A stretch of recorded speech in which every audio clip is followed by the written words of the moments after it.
Estamos de regreso con usted en esta emisión de Diálogos Universitarios, aquí a través del canal 24.4 de Televisión Digital Abierta, desde nuestra máxima casa de estudios, la Universidad Autónoma de Zacatecas. Estamos charlando con dos investigadores universitarios de la Unidad Académica de Estudios de Desarrollo a propósito de la presentación de un libro importante, de una vigencia total, de actualidad enorme, que es Violencia asociada al proceso de capital, expresiones en 3 destinos turísticos, Acapulco, Guadalajara y Zacatecas, a propósito de los temas del crimen organizado, tratar de dar una explicación a lo que está ocurriendo en las economías de cada una de estas localidades y también a la vez una explicación general de lo que pasa en el país. Doctora Guadalupe Margarita, como coordinadora de este libro, platícanos un poco, hablemos de un poco a la sociedad, de las personas que estuvieron presentes en la presentación del libro el día jueves 4 de junio, ahí en el patio de Rectoría. Hubo otros compañeros ahí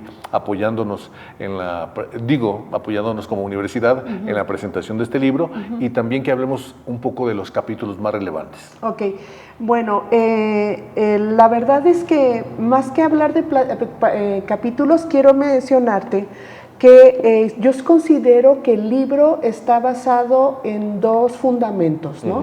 La primera parte, que realmente son los primeros 3 capítulos, ¿no? Tiene que ver con una construcción de un argumento de orden económico y geopolítico sobre cómo se constituye la violencia en México. ¿Sí? ¿Me permites interrumpirte para leerle a la audiencia, claro, cuáles son esos 3 capítulos? Por supuesto. Capítulo 1, Poder y Dinero, Morfología del Capital Criminal en México. Capítulo 2, La Violencia en México, Discusión desde el proceso de acumulación de capital criminal. Y capítulo 3, Saldos de una guerra que no lo era, Conflicto armado interno y crisis humanitaria generalizada en México. Son capítulos escritos por ti y por el doctor Humberto. Así es. Adelante. Sí. Bueno, en estos capítulos el objetivo principal es tratar de entender cómo la violencia asociado a lo que coloquialmente le llaman crimen organizado, pero en realidad nosotros tratamos de superar ese término hacia capital criminal, porque no es una cuestión solamente de trasiego, de distribución de drogas, sino en realidad es todo un entramado muy complejo de no solamente de producción de mercancías ilícitas, sino de un combinado de negocios, ¿no? Entonces, que están en la esfera lícita y en la esfera ilícita. Porque al final de cuentas, su objetivo de los grupos criminales de estas organizaciones es el lucro también. Exactamente, ese es su objetivo, claro, las ganancias, ¿no? Y con esto de las mercancías ilícitas son ganancias extraordinarias,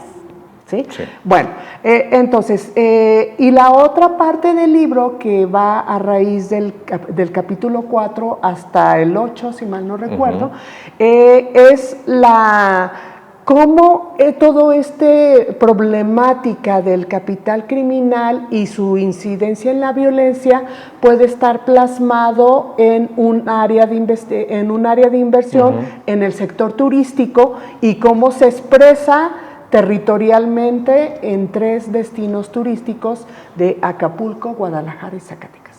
Ahora, como diría por ahí Alfredo Jalife Rame, no es que estemos dando ideas, pero hay unos enormes nichos de oportunidad en áreas de la economía, de los comercios, que uno se pregunta, ¿por qué los empresarios locales comunes ordinarios de Guadalajara, de Acapulco o de mismo Zacatecas, por qué no aprovecharon esos nichos de oportunidad para crecer como lo han estado haciendo estos grupos criminales? ¿Qué nos podrías decir al respecto de estas actividades de las que nos habla la doctora Guadalupe Margarita y específicamente los capítulos, doctor? Bueno, lo que buscamos en la obra es ofrecer como universitarios una respuesta a uno de los problemas más cruciales de la actualidad, pero buscar ir a la raíz del asunto. Para ello partimos haciendo una clarificación de cuáles han sido las principales corrientes de investigación sobre esta cuestión. La mayor parte de los estudios tienden a ubicarse, a explorar el problema como un asunto de seguridad, analizar todo el aparato de las llamados cárteles del narcotráfico, los brazos armados, las confrontaciones con agentes del Estado, la incidencia delictiva y la espiral de violencia. Y también, porque tú lo mencionaste en la presentación del libro, y también el tema importante de los ingentes recursos que el Estado mexicano ha gastado para presumiblemente contener el problema y no ha logrado lo mismo. Claro. Y este primer enfoque se queda como respuesta en una emisión de políticas públicas.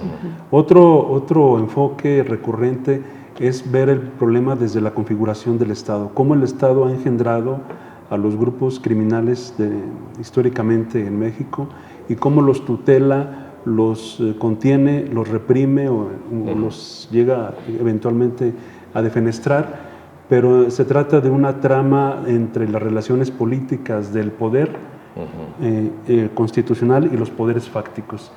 Nosotros buscamos, sin embargo, ir un poquito más al fondo del asunto y ver cómo se conforma este conglomerado de capital criminal, que es muy peculiar porque es una de las formas actuales donde se incuba procesos de acumulación de largo aliento, porque se genera mercancías ilícitas que se mueven dentro de un sistema de precios en un mercado peculiar muy inflado, precios irracionales que devengan a altas tasas de retorno. Entonces es muy redituable para quienes operan estos capitales, pero se tratan de capitales que ensamblan, no lo olvidemos, los circuitos bancarios y financieros a nivel internacional, junto con los capitales industriales, comerciales, extractivos y de toda índole. Es cuando se entretejen estas actividades comunes y ordinarias con las actividades informales y clandestinas. De ahí que sea una de las formas contemporáneas más escurridizas, pero al mismo tiempo más desarrolladas del capitalismo contemporáneo. Es importante entonces entender cómo la trama del capital se ha enquistado y se ha desarrollado a nivel nacional e internacional. Pero para operar no podemos olvidar que requiere siempre el respaldo de determinadas agencias estatales, porque ponen a su servicio el entramado de la infraestructural, el respaldo en materia de seguridad con agentes de las fuerzas del orden público, y asimismo tienen el respaldo de determinados contingentes sociales. Como decías tú, en algunos enclaves criminales específicos del país tienen bases de apoyo.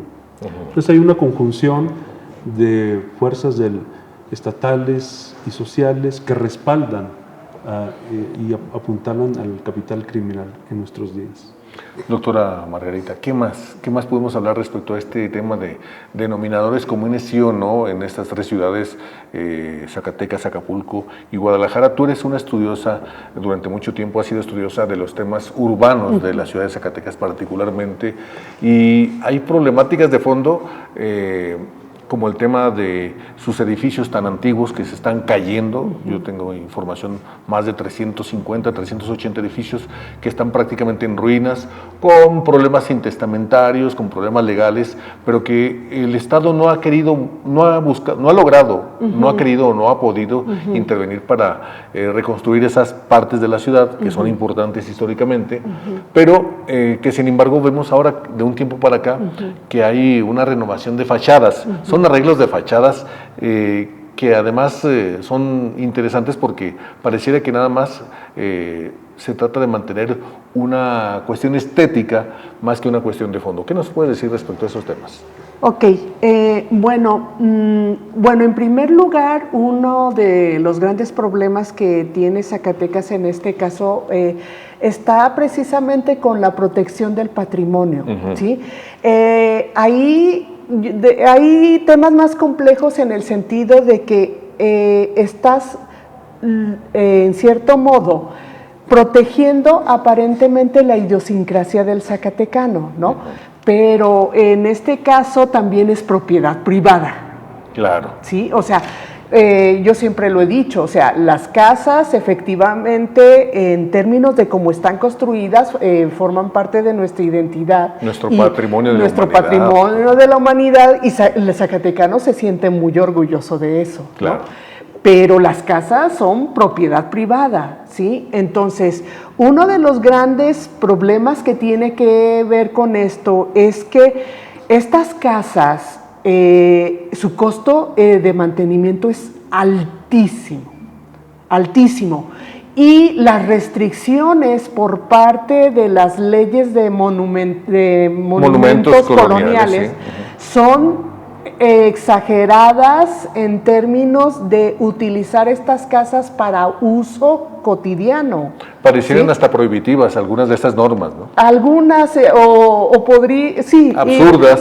Algunas hasta absurdas, ¿no? Entonces, lo que hace la gente, en cierto modo, es abandonarlas y salir del centro histórico, además por otras problemáticas de ruido, de congestión, de no poder modificar estas casas. Entonces, lo que hacen es abandonarlas o salirse, ¿no? Entonces, pero aquí hay un problema con el que estás vendiendo al turismo estas imágenes, o sea, estas portadas. Entonces, pues hay que proteger estas fachadas, ¿no? Entonces hay que invertirle en conservar estas fachadas. O el tema de la gentrificación que se ha dado en otras ciudades similares a Zacatecas. Exactamente. En Zacatecas no es tan evidente, ¿no? Me parece que el fenómeno todavía no es tan evidente en Zacatecas, pero no significa que no esté. Claro. Entonces, bajo esta lógica, es muy común que los dueños de estas casas, para tratar de mantenerlas por su costo de mantenimiento, pues puedan rentarlas a través de estas plataformas digitales de rentas temporales. Esa puede ser una lógica, ¿no? Pero no todas las casas sucede lo mismo, o sea, otras pueden ser utilizadas por el capital turístico para invertirlas en restaurantes, en centros de entretenimiento o en hotelería, por ejemplo, ¿no? Pero eso casi siempre es en el primer cuadro de la ciudad, porque los turistas no están dispuestos a ir más allá del primer cuadro de la ciudad. El resto del centro histórico no está en el foco de la inversión de plataformas digitales, de hotelería, de servicio de entretenimiento, y simplemente está abandonado. Pero quizá también por una incapacidad del gobierno de desarrollar otras opciones o posibilidades para el propio turismo, porque en la zona conurbada de Zacatecas, Guadalupe, hay otras posibilidades de turismo importantes que no se les saca el provecho debido. Uno de ellos, yo diría nada más como ejemplo, es el importante Museo de Guadalupe, Zacatecas, que es una de las pinacotecas más importantes del país, del virreinato, y que está prácticamente semi vacío, semi usado, no está aprovechado en términos culturales, a pesar de esa declaratoria de que Guadalupe es Patrimonio Cultural de la Humanidad por el Camino de Tierra. Exactamente, exactamente. Ahora, doctor Humberto, respecto a lo que menciona la doctora Guadalupe, yo te preguntaría, a propósito de estos desplazamientos y el aprovechamiento que se deja luego para los capitales criminales o los capitales externos. Por ejemplo, un problema que viene arrastrando México en los últimos 15, 20 años es el problema de la inversión de los capitales chinos en todo el continente americano, que han llegado a adquirir propiedades, edificios completos, y que eso es algo de lo que mucho o muy poco se habla. Es decir, el crimen organizado es un problema, sí, pero también hay intereses extranjeros, capitales extranjeros que necesitan venir a hacer una nueva ocupación neocolonial, y de eso no se habla mucho. El desplazamiento de personas, por ejemplo, en la sierra de Jerez, Zacatecas, que es un problema reciente con el crimen organizado, yo de repente podría trasladarlo al desplazamiento de personas y de familias del que habla la doctora Guadalupe, de familias que mejor se salen del centro histórico, pero dejan ahí latente la oportunidad de que llegue alguien a adquirir esa finca para sacarles provecho, entre comillas. Bueno, yo quisiera conectar ese comentario tuyo con el resto de la conversación y ver un poco el tablero geopolítico internacional de nuestros días para ubicar un poquito el papel de México. Actualmente se está librando una confrontación directa entre Estados Unidos y China por la disputa en torno a la hegemonía de la economía mundial. Se han reorganizado en dos grandes bloques, el bloque estadounidense con sus aliados europeos y de otras latitudes, que se ha venido desmoronando por el antagonismo que internamente también abre Trump con sus aliados, pero aquí México está ubicado, anclado en el bloque económico de América del Norte. Y no podemos zafarnos. Inevitablemente, sí. Y el otro oponente, el gran oponente, es el bloque sino-ruso y sus aliados, los BRICS, que se han constituido ahora como el principal centro productivo de la economía mundial, pero sobre todo si sumamos al área de Asia-Pacífico, específicamente China, Japón y Corea, que también tienen tratados comerciales entre ellos. Este es el principal centro gravitacional de la economía mundial.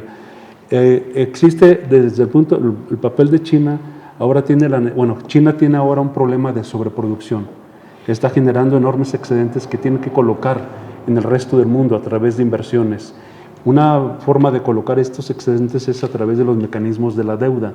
Tiene nuevos socios en América del Sur, en África, en Asia, inclusive en Europa, donde está colocando deuda. También está colocando excedentes en inversión de infraestructura, puertos, aeropuertos, carreteras. Y también lo está haciendo a través de inversiones de tipo inmobiliarias y de otro tipo. Son un mecanismo clásico de la exportación de capitales de las grandes potencias. Algo que Inglaterra hizo en el siglo XVII. Exactamente, ese es el imperialismo clásico, es una especie de nuevo imperialismo. Entonces aquí México ha sido receptáculo también de ciertas inversiones chinas en materia de infraestructura, pero que fueron después canceladas por lo que decíamos al inicio de la conversación, por la imposición de Estados Unidos, o algunas inversiones de tipo inmobiliarias y comerciales que están asociadas a las cuales te refieres. Por otra parte, México está bajo el yugo, ya lo decíamos, del imperio estadounidense y todas sus determinaciones, esto ya lo comentamos. Quizá un tercer componente en este juego intrincado de relaciones es los poderes fácticos que obran dentro del propio país, particularmente los grupos armados irregulares de tipo paramilitar, que fungen como una especie de soberanía criminal. Y esto es muy peliagudo porque estos enclaves criminales suponen que ellos tengan el dominio de determinados territorios y en los cuales imponen su propia ley y sus propios impuestos. Es decir, hacen funciones de gobierno de facto. Y esto es un problema interno que tenemos. Y después esto se despliega en confrontaciones armadas que se pueden o no clasificar, y eso es materia de discusión en el capítulo 3, me parece, de si esto es un conflicto armado interno o no lo es. Y por último, para cerrar en este tablero, lo que se comentó al cierre del primer tramo de la conversación, supone una posición actualmente a la defensiva del gobierno mexicano, que está intentando resguardar sus personajes políticos que han sido señalados por la justicia estadounidense como presuntos implicados en este tipo de actividades ilícitas. Entonces tenemos un gobierno que ya no controla la agenda política interna ni externa y está a la defensiva. Entonces estamos en un juego geopolítico internacional y nacional a cuatro bandas. Claro. Y bueno, yo diría además, el problema en este escenario global de intereses geopolíticos, el problema es que además Estados Unidos quiere venir a limpiar la casa del vecino cuando ni siquiera, hay que decirlo, limpia la propia. Y bueno, esa es una cuestión de análisis crítico que no se está realizando en muchos medios de comunicación en el país. Doctora Guadalupe Margarita, quizás, de hecho, hay un hecho geográfico. Zacatecas está muy distante de las playas de Acapulco, poco vamos los zacatecanos a Acapulco, los que pueden ir, pero lo que sí tenemos a la distancia cercana es Guadalajara. Hay una relación enorme de zacatecanos, incluso por la propia colindancia de los zacatecanos del sureste de Zacatecas con Guadalajara, y hay una relación económica y comercial importante, Pero algo paradójico es que no vemos un gran desarrollo de vías de comunicación o de carreteras o de supercarreteras de Zacatecas directo a Guadalajara. Ha habido algunos proyectos desde el periodo de Enrique Peña Nieto y todo ello que se anunciaban ya las autopistas incluso como realizadas. Había letreros ahí por Jerez como si ya estuviera la autopista lista a Guadalajara y no es así. Hablemos un poco también de este tema de los problemas de la infraestructura pública que sigue sin caminar y que nos trae muchos problemas, incluso por supuesto de seguridad, a aquellos zacatecanos que incluso por cuestión familiar tienen que trasladarse a Guadalajara o de Guadalajara para acá. Y que tenemos que irnos por Aguascalientes. Rodear por Aguascalientes, literalmente. Sí. Exactamente. Háblanos un poco de eso. Pues es que, bueno, lógicamente todo un proyecto de infraestructura en México también está basado de acuerdo con las perspectivas que se tienen económicas de rutas de distribución de mercancías y de consumidores y de recursos, ¿no? Entonces, a mí me parece que Zacatecas no en la actualidad no está en ese proyecto, ¿no? Lo vemos concretamente con el proyecto ferroviario que se tiene a nivel nacional, donde prácticamente la ruta principal que fue fundamental en el porfiriato de distribución de mercancías y de apertura de nuevos mercados era el México-Ciudad Juárez, ¿no?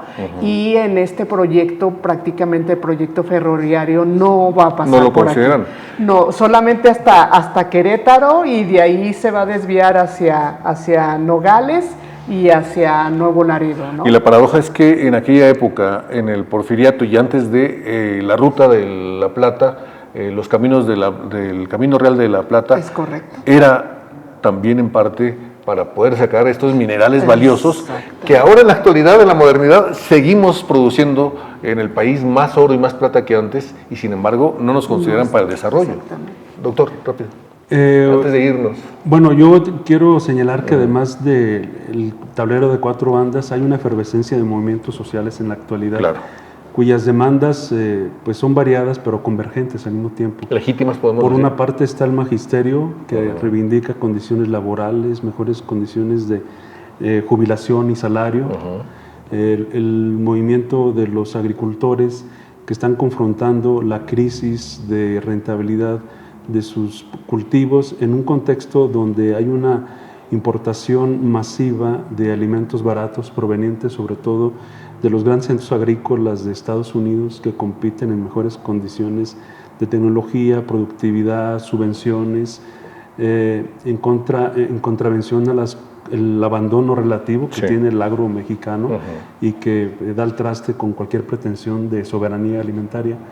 Y el movimiento de las madres buscadoras que señalan uno de los fenómenos más lacerantes de la espiral de violencia que es los desaparecidos, que se asocian a otros problemas delictivos y criminales que en conjunto cristalizan un fenómeno muy preocupante de una crisis humanitaria generalizada en el país. Una deuda que el Estado mexicano tiene y que de hecho quiere voltearse al otro lado para no verla. Pero bueno, doctores, rápidamente, para aquellos investigadores universitarios, para los compañeros de la UAS y de otras universidades e instituciones de educación superior, ¿dónde se puede conseguir este libro? Porque además hay que decirlo, hay todavía muy poca bibliografía al respecto en el país respecto a estos fenómenos. Bibliografía seria, por supuesto. Sí. Este libro se puede conseguir en la Unidad Académica de Estudios del Desarrollo, en el Departamento Editorial. Correcto. De Estudios del Desarrollo. Se puede encontrar ahí. O con sus servidores también pueden, a través de nosotros, se puede... Perfecto, pues. ¿Sí? Doctora Guadalupe Margarita González, doctor Humberto Márquez, muchas gracias por su presencia en estudio de TV UAS y bueno, pues aquí los esperamos en una próxima ocasión. Muchas gracias. Un placer, gracias. Gracias a ustedes y bueno, también a nombre de nuestro rector, el doctor Ángel Román Gutiérrez, de nuestros compañeros en el staff, por supuesto, de Eduardo González, de Fernando Martínez, también por supuesto de nuestro switcher, nuestro compañero Ricardo Suárez del Real. A nombre de todos ellos, un servidor, Alfredo Valadez Rodríguez, le agradece como siempre su audiencia y lo esperamos en nuestro próximo Diálogos Universitarios.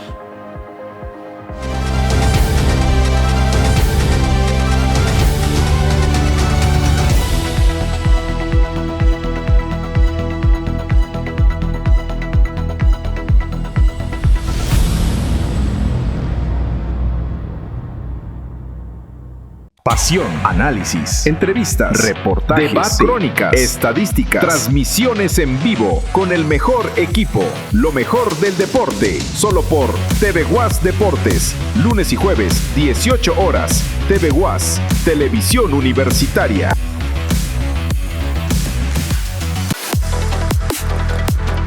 Adéntrate al fascinante mundo de la ingeniería, ciencia y tecnología, de la mano de expertos en la materia. Disfruta de entrevistas, análisis y debates. Amplía tu conocimiento todos los martes y jueves 12 horas y 19 horas, domingo 12 horas. Solo por TV UAS. Explora el mundo del séptimo arte, acompañado de Paola Reyes.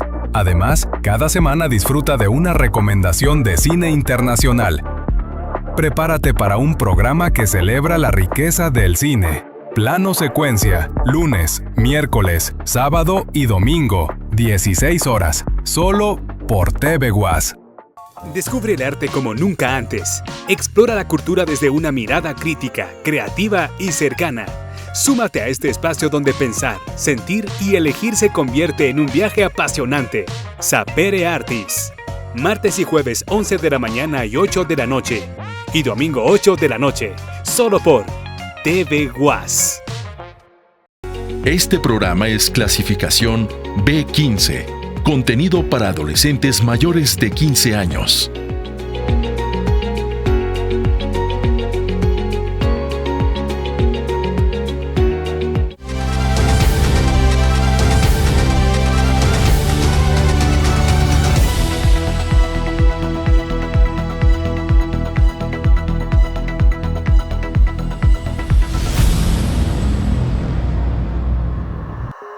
¿Qué tal? ¿Cómo está usted? Le damos la bienvenida una vez más a su programa Diálogos Universitarios, un programa de la Universidad Autónoma de Zacatecas, aquí a través del canal 24.4 de Televisión Digital Abierta desde nuestra Universidad Autónoma de Zacatecas. También estamos transmitiendo, ya lo sabe usted, en nuestras redes sociales. Nos encuentra en Facebook, en Instagram y en YouTube, en nuestras cuentas de TV UAS. Le agradecemos como siempre su audiencia. Esta semana tenemos un tema muy interesante, académico, importante, sobre todo en su relevancia social, como son los temas que abordamos aquí en Diálogos Universitarios. Recuérdelo, transmitimos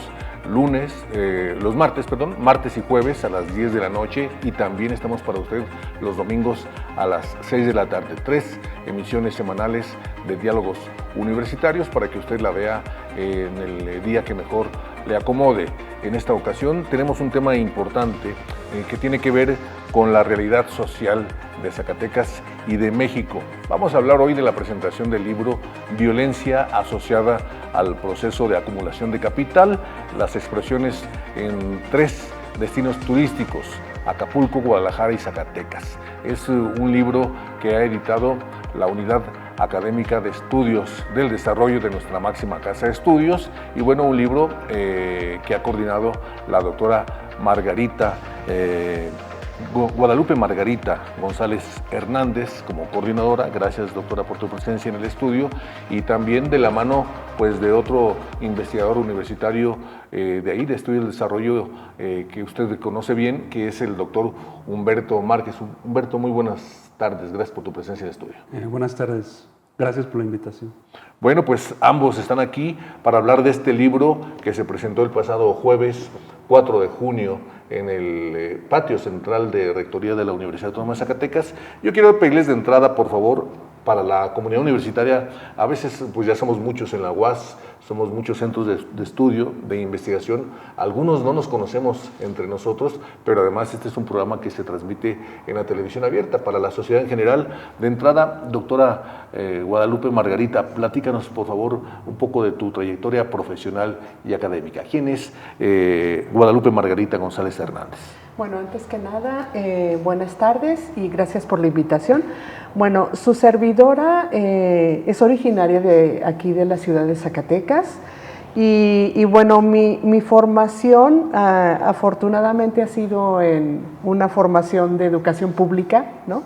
Y en términos profesionales, yo estudié la licenciatura y la maestría en economía en la Universidad Autónoma de Zacatecas. y a través de una beca del entonces Consejo Nacional de Ciencia y Tecnología, tu servidora hizo el doctorado en Ciencias Sociales en el Colegio de la Frontera Norte en Tijuana, en la frontera con Estados Unidos, en Tijuana, ¿no? Entonces, mi intención en este caso, mi especialidad generalmente es analizar todas las problemáticas urbanas, ¿no? Pero en especial me dedico a analizar el comportamiento tanto social y económico en la ciudad de Zacatecas, ¿no? Entonces, uno de los motivos por los cuales hoy vamos a platicar sobre el problema de la violencia en México y en Zacatecas tiene que ver con cómo ciertos problemas económicos aparentemente se dan a través de problemas más conflictivos como la violencia. Muy ¿no? bien. Entonces, ahorita vamos a entrar de lleno a este libro extraordinario. Doctor Humberto Márquez, platícanos por favor, para la gente que en Zacatecas aún no te conoce o algunas personas te conocen solamente un poco, danos un resumen de tu biografía profesional y académica. Bueno, yo soy economista con especialización en estudios del desarrollo. Toda mi formación académica ha sido en la Universidad Autónoma de Zacatecas, a la cual me debo.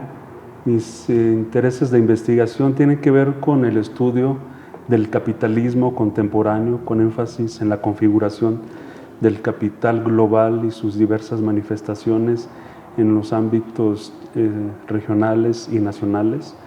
Me interesan los problemas de la crisis recurrente del capitalismo, de la emergencia de nuevas formas de capital en esta oleada científico-tecnológica que estamos experimentando, que eventualmente puede formar un nuevo sistema industrial maquinístico, pero también los temas de la migración, de la violencia y de la pobreza. En particular, la cuestión criminal y la violencia la abordamos en este libro, ya tendremos oportunidad de conversar. Junto con otros colegas hemos creado un grupo de investigación precisamente sobre esta temática, que ya se ha publicado en varios artículos académicos que están a libre disposición de los interesados, y en algunos capítulos ahora se plasma en este libro, y esperamos que de aquí se construya toda una veta de investigación de largo aliento para seguir reflexionando en torno a uno de los problemas más peliagudos y cruciales del México contemporáneo. Perfecto. Y bueno, doctora Guadalupe Margarita, hay un tema crucial en este libro, hay un enfoque que además se da de carácter muy interesante regional, porque se toman como ejemplos 3 destinos turísticos del país, Acapulco, Zacatecas y la ciudad de Guadalajara, Jalisco, que además reúnen unas características peculiares por el turismo que tienen, una de gran urbe como lo es Guadalajara, gran metrópoli. Con turismo empresarial. Con turismo empresarial, otra como lo es Acapulco, que es el turismo de playa eminentemente, pero además un turismo muy peculiar por las violencias que ahí se han producido, y otro turismo del carácter interno, ¿no?, del país, que es Zacatecas, que es de una precarización también enorme, pero que los 3 tienen economías que ya se podrían vincular de alguna manera. Lamentablemente, que decirlo, hay un fenómeno donde la delincuencia organizada está aprovechando algunos polos para crear empresas, para generar la acumulación de capital que le permite las características turísticas de nuestro país. Es un tema polémico, relevante, que mantiene a México en el foco de la opinión pública mundial ahorita, que por cierto viene lo del Mundial. Pero de entrada, platícanos de este libro, Violencia asociada al proceso de acumulación de capital, doctora. Bueno, este libro surge en cierto modo por una tesis o una idea general, principalmente asociada con los medios de comunicación, y también por los capitales turísticos principalmente, donde dicen que la violencia ha estado fuertemente afectando al sector turístico.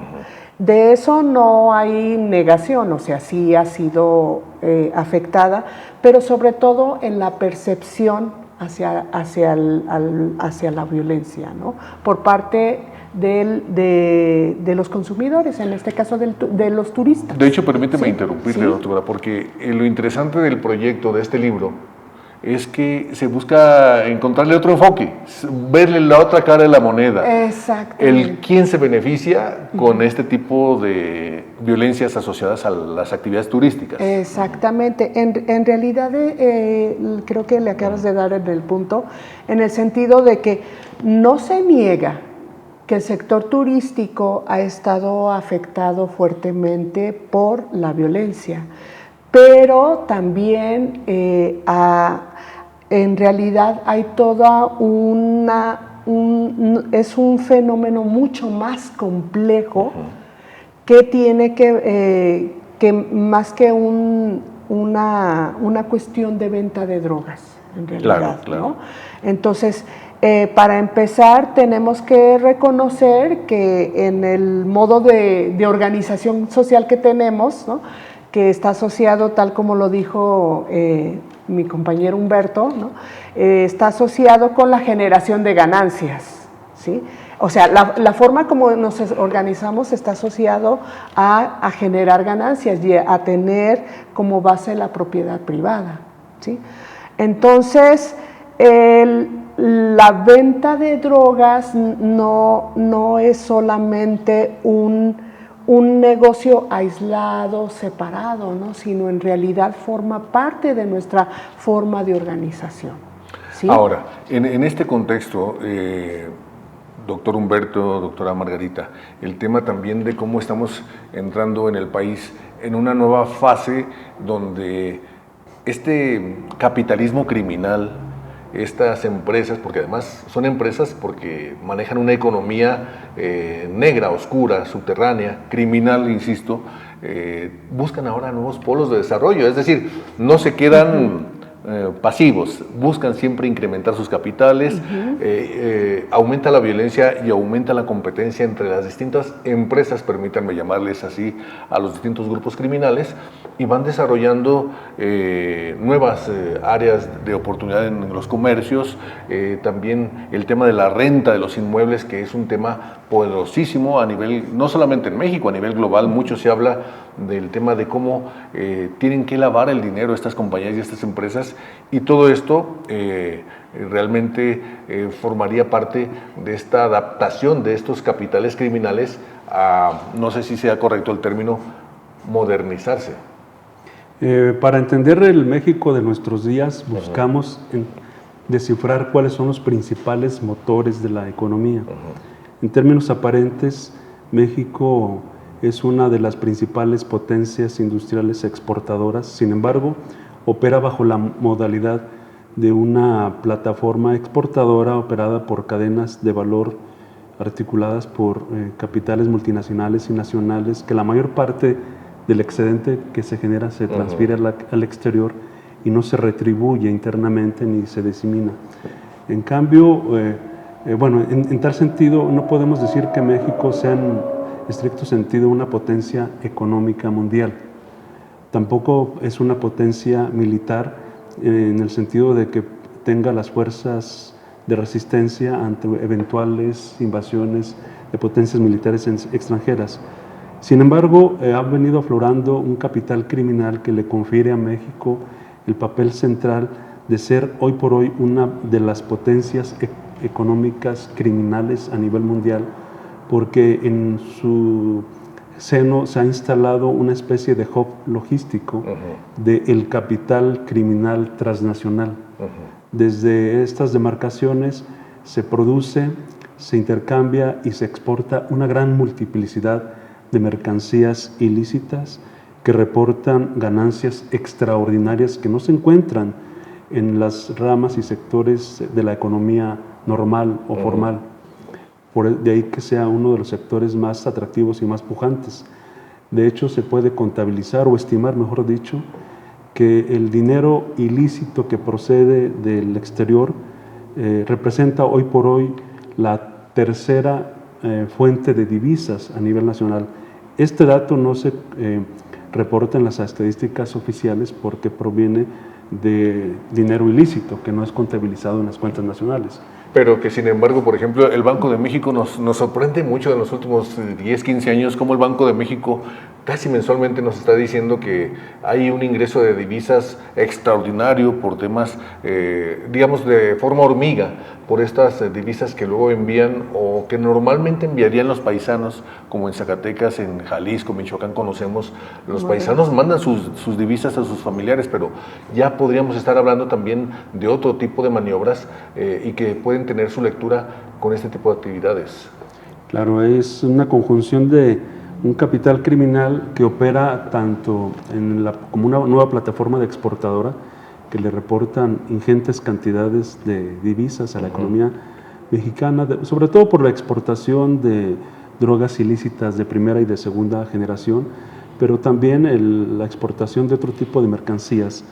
Pero también en México se ha gestado un ampuloso mercado interno negro donde se llega el contrabando de mercancías, incluyendo los hidrocarburos, el contrabando de armas,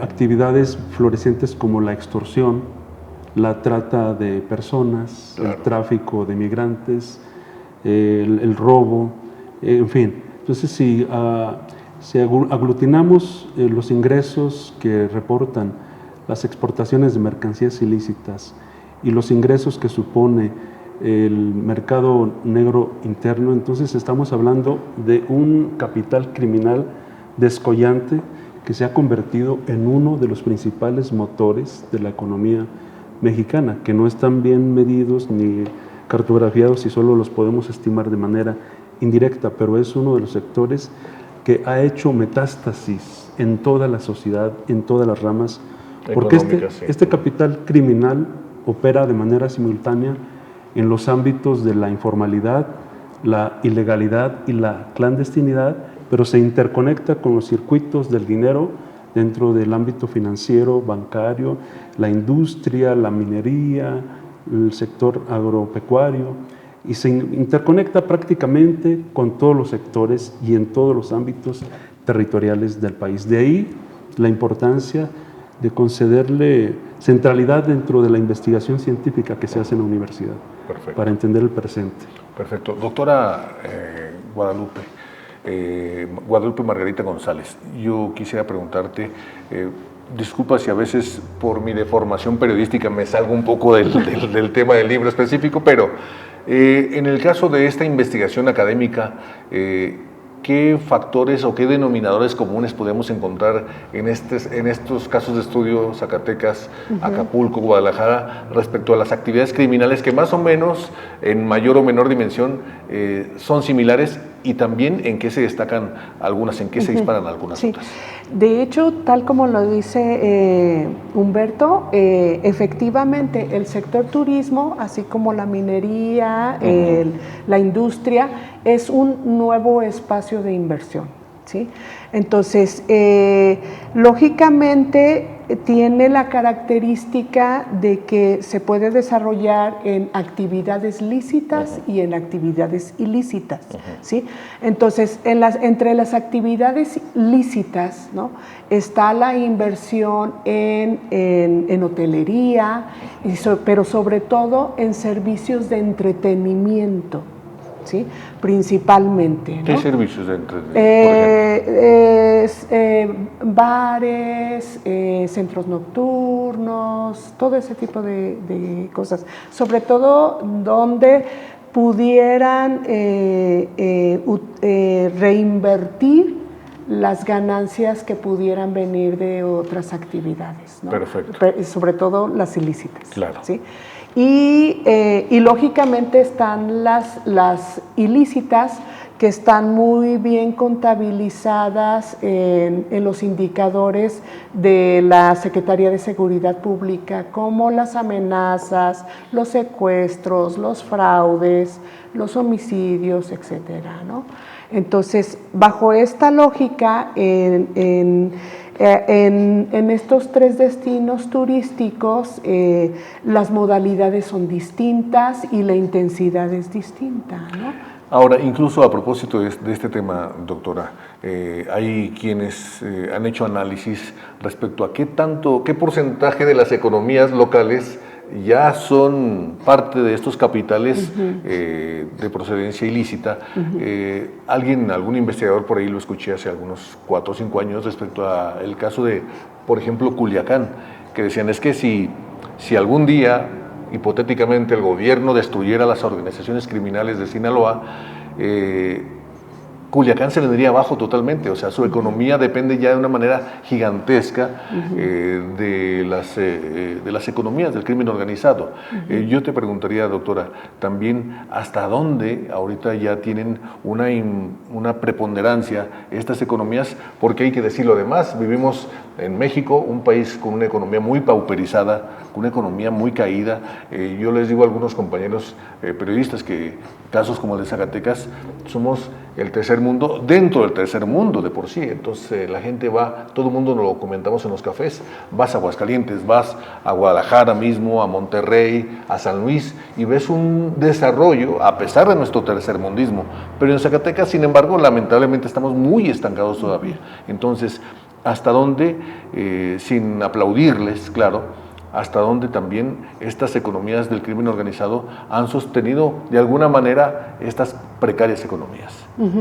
Bueno, en términos de actividades lícitas es mucho más relevante, por ejemplo, en Guadalajara, en la inversión inmobiliaria principalmente, ¿no?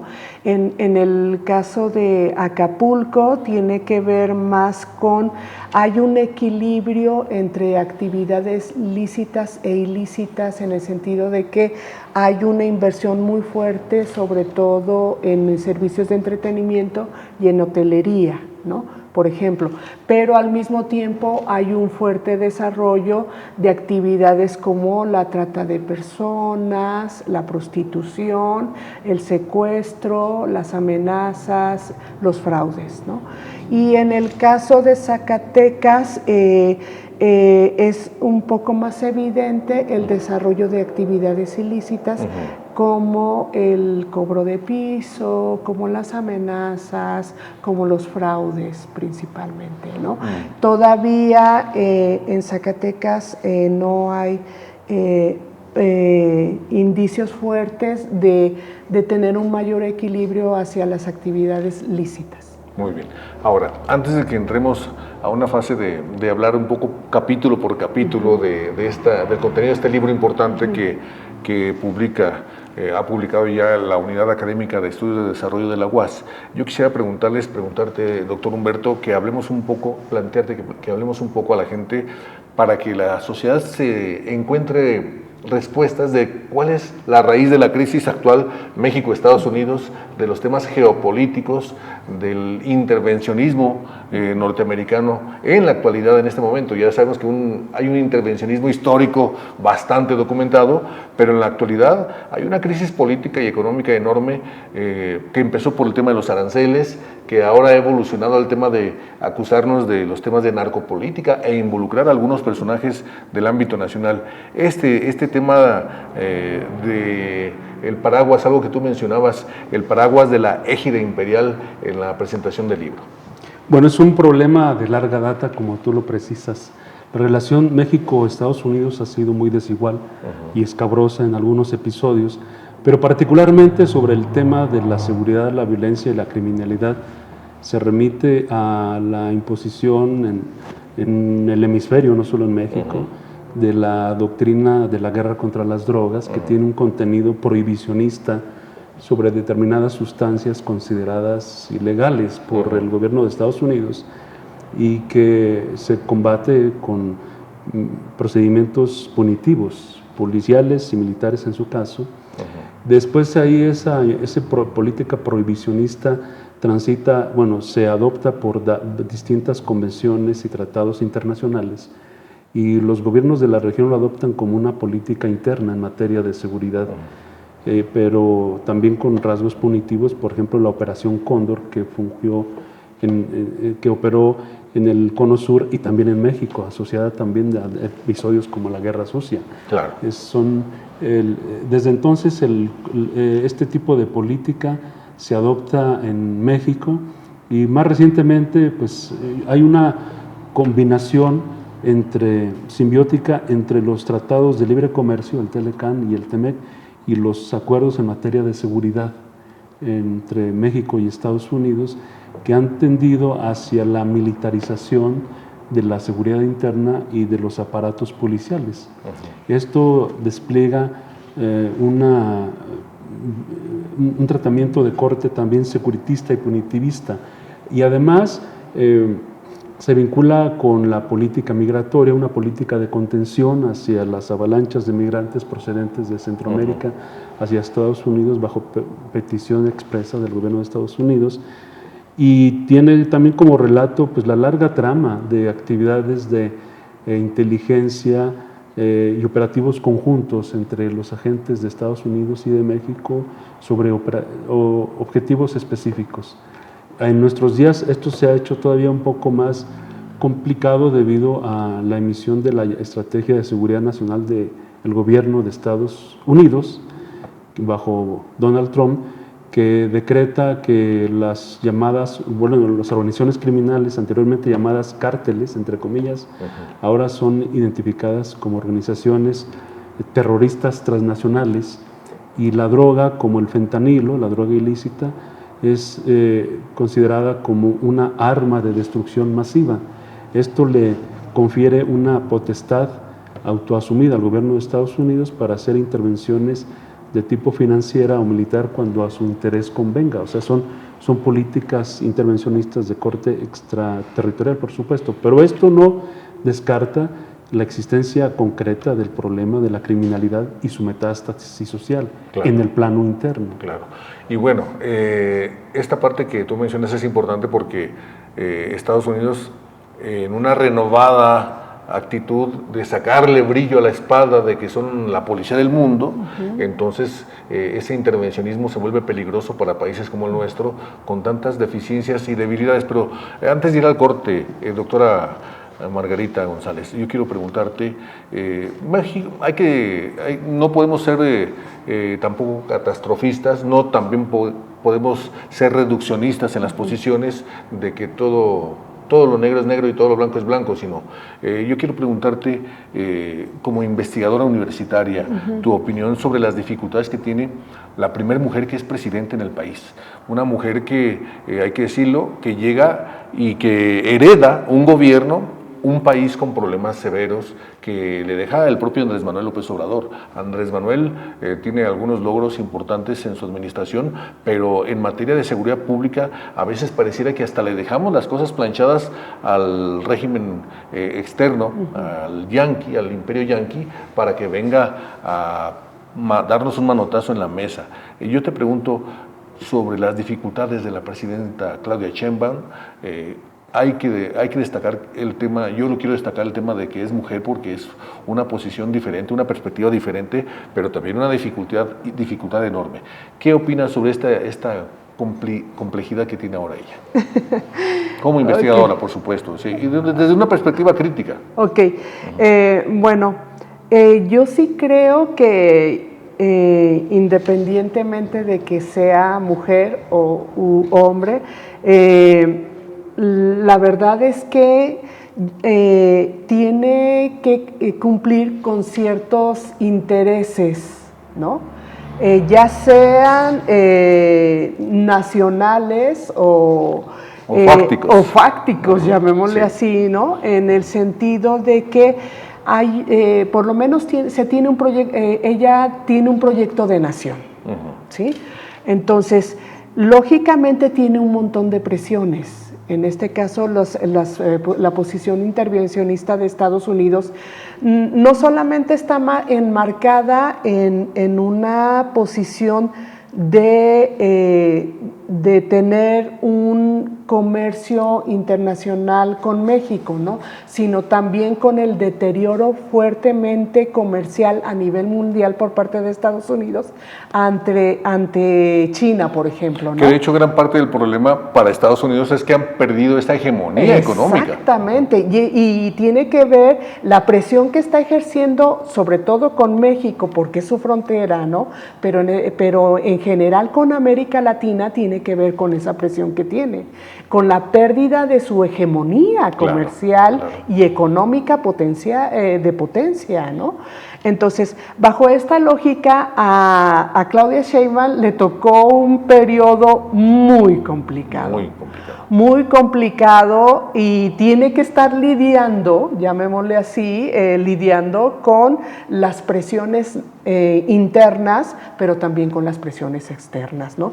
Entonces, desde mi perspectiva, ha tomado una postura pública, llamémosle así, una postura pública de soberanista, ¿no? Sí. De defender los intereses del país, y eso le ha generado un cierto apoyo nacional, ¿no? Por parte del pueblo mexicano, ¿no? Pero eso no implica que atrás también hay intereses muy fuertes, políticos, económicos, ¿no? Que están presionando en cierto modo para que pueda ceder al intervencionismo estadounidense, ¿no? Incluso hay muchas versiones de este intervencionismo yanqui que ha sido global, además, junto con el intervencionismo de Israel, para llevar y provocar estas guerras en la Franja de Gaza, en mismo Ucrania, ahora acá desde hace ya algunas décadas en América, con estos mercenarios, que es lo que a final de cuentas la función que cumplirían los grupos del crimen organizado, quizás sin que ellos mismos lo sepan, el tema de desestabilizar a los gobiernos, el tema de no permitir que crezcan las economías locales, y que a final de cuentas el único beneficiario es la gran potencia global, o que en un momento lo fue Estados Unidos, y que ahora también observamos muchos están en una fase de volver a desempolvar aquel destino manifiesto, aquel América para los americanos, ¿no? Pero en fin, vamos a hacer una breve pausa. Les pido que vayamos a un breve corte y regresemos a hablar a profundidad, o lo que podamos hablar de los capítulos específicos de este libro importante que se tiene ahora en la Universidad Autónoma de Zacatecas, y que hay que decirlo también, es parte de la producción académica y de investigación con lo cual nuestra máxima casa de estudios y sus investigadores buscan darle una solución, respuestas al entendimiento social general respecto al por qué estamos aquí y a dónde queremos ir. Hacemos un corte aquí en Diálogos Universitarios, regresamos con ustedes.